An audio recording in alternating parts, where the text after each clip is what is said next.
I like to go to Sylvester Tete, but I want him, because of where he's coming from the government side, I want him to hold on. Do we have Suleiman on the line? Is Suleiman Braimah joining us? Yes, Samson. Yes, thank you very much, and thanks for your patience, sir. What do you have to say about the Auditor General's report, special report on the COVID funds that you have seen? Well, Samson, I think it's yet another scandal on our hands, but I would say that I wasn't surprised to read what I read in the Auditor General's report, because right from the beginning, there were indications that things were going to be messed up the way we are being told they've been messed up. So, for example, in June 2022, the minister says in Parliament that some 53 million Ghana cedis was spent to provide hot and dry food for some 3 million Ghanaians. And I was wondering, where were these people? Because, I mean, we're all in Ghana, and we're talking about 53.4 million Ghana cedis. Then, of course, if you recall, up to date, I don't know if you know, who signed the contract for Frontiers at our airport, for that airport COVID-19 testing, which was generating so much. At some point, we all complained about it. You know, you are traveling and you pay $50 on your return, $50. At some point, it was even more until ECOWAS stepped in for ECOWAS nationals. And then we had a situation where the finance minister appears before the appointments committee, says, well, I'm not aware who signed the contract. The health minister appears, well, I'm not aware who signed the contract. The transport minister, who's in charge of the airports, appears, and he's not aware of who signed the contract. And clearly, those were signals about the kinds of things that were going on within our COVID expenditure. But Samson, I'm happy that you started with playing Lazarus Chakwere's comments when some audit was done in 2021 in Malawi. And from that, as the president said, his labor minister was fired. And we heard the reason. It was because the labor minister had spent $760. It's not a mistake. I mean, $760, not up to $1,000 as allowance as a travel allowance. And that travel was the minister accompanying the president to South Africa. So it was the president's related travel that the minister was on. And the minister spent $760, which was from COVID funds.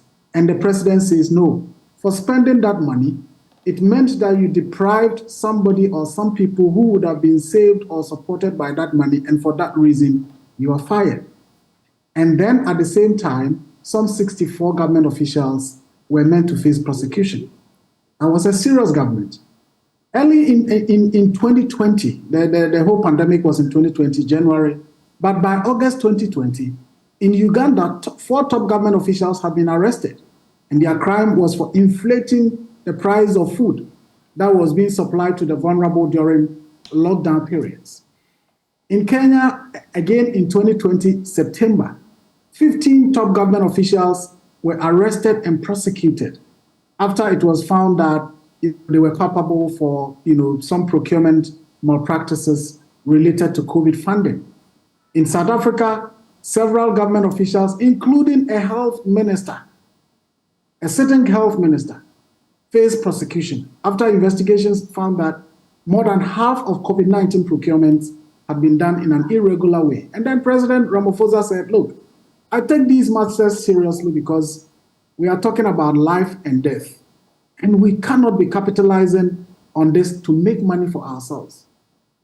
But you come down to Ghana and you ask yourself, what has been the government's response to all the allegations, all the accusations, all the controversies? Before all of that, we had our Minister of Health being held in Parliament for a certain probe.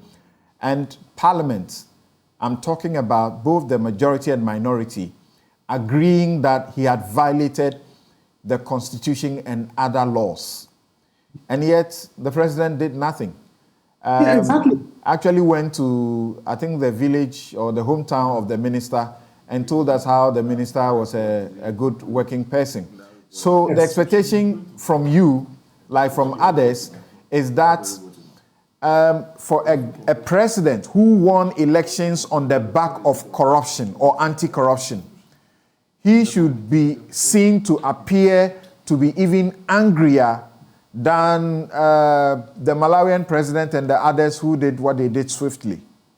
Exactly, Samson. I think the difference is that other governments, and perhaps that is why we are in the situation that we find ourselves in now, talking about domestic debt exchange, individual bondholders, liquidity issues and all of that. And then other countries who were also in the same similar conditions of COVID. And of course, we are all in the same world in terms of Russia, Ukraine. And we don't find them going through the difficulties that we are going through because their leaders made sure that resources that were coming in to mitigate whatever effects that COVID had on their economies were being spent in ways that at least, would not be as fraudulent as we have experienced. But again, Samson, the point I make is that if you look at the total amount of monies that came in relation to COVID, over 21 billion. And these monies almost 22. Yes, in fact, almost 22 billion, 21.8, something billion. Now, these monies came in not at a time when the exchange rate, for example, was about 13 or 12 or 15 or whatever. It was around 7 to a dollar or maximum 8 to a dollar. And a large chunk of this money came in dollars. But let us even assume that we are using today's exchange rate. The point is that the amount of money we are talking about in relation to COVID is not too different from what we are expecting from IMF in this whole deal that it appears the whole country is now looking up to IMF. And we are talking about $3 billion US. You ask yourself, how much more is $3 billion US than the almost $22 billion that came in within a period of 2 years with perhaps far less conditionalities than the IMF would give us? So the fundamental question then is, how sure are we that $3 billion coming from IMF would provide any kind of succor, would provide any relief for our people as we are being told to believe? Because we had, within a space of 2 years, almost 22 billion. And what change did it make? I haven't seen any significant changes in the infrastructure state of our health facilities.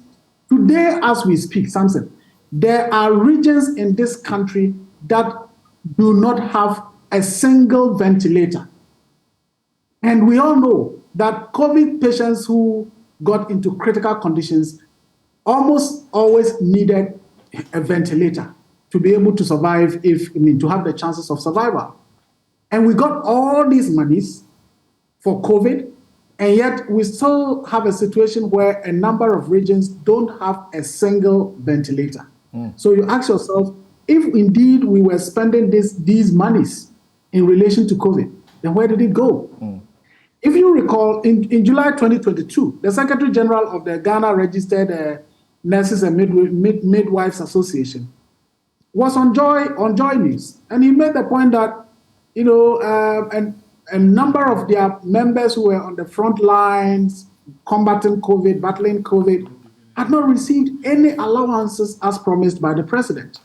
And indeed, he also talked about the fact that he knows people who had died, some of his colleagues who had died, on the front lines, trying to treat people, gotten infected, died from COVID, and their family members never received any sort of compensation in the form of insurance. So the president promised that there is an insurance package. And from this audit report, we are reading that some monies were made to insurance companies to provide insurance cover for our frontline workers. And here we were in July 2022 being told that, look, people have died, nurses, doctors have died, their families have not received anything.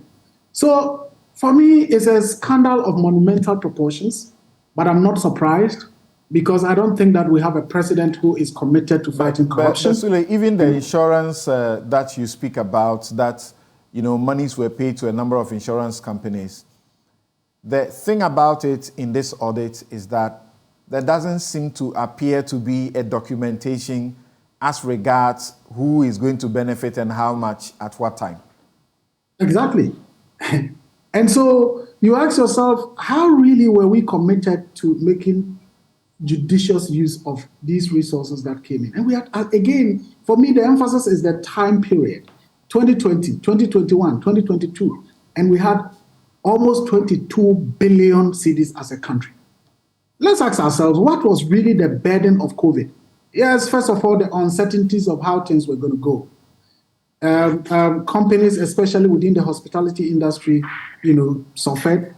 Transport, in terms of patronage, airports, transport slowed down. So certainly there was some loss to the economy.